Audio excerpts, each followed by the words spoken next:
నమస్తే షణ్ముఖ టీవీకి స్వాగతం. ముందుగా ప్రధానాంశాలు చూద్దాం.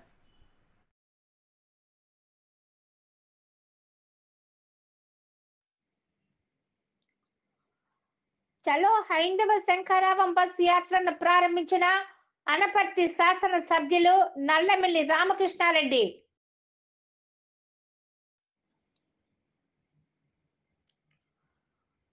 పార్టీలకు అతీతముగా సూర్యదేవుని కళ్యాణోత్సవాలు. గొల్లల మామిడాడ శ్రీ ఉషా పద్మిని ఛాయా సౌజ్ఞ సమేత శ్రీ సూర్యనారాయణ స్వామి ఉత్సవ కమిటీ.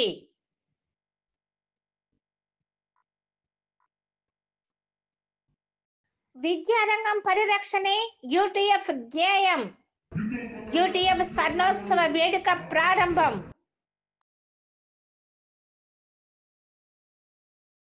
ఆదివాసీ ఉద్యోగుల డైరీ ఆవిష్కరణ. బహుజన భావజాలంతో అఖిల భారత ఆదివాసీ ఉద్యోగుల సంఘం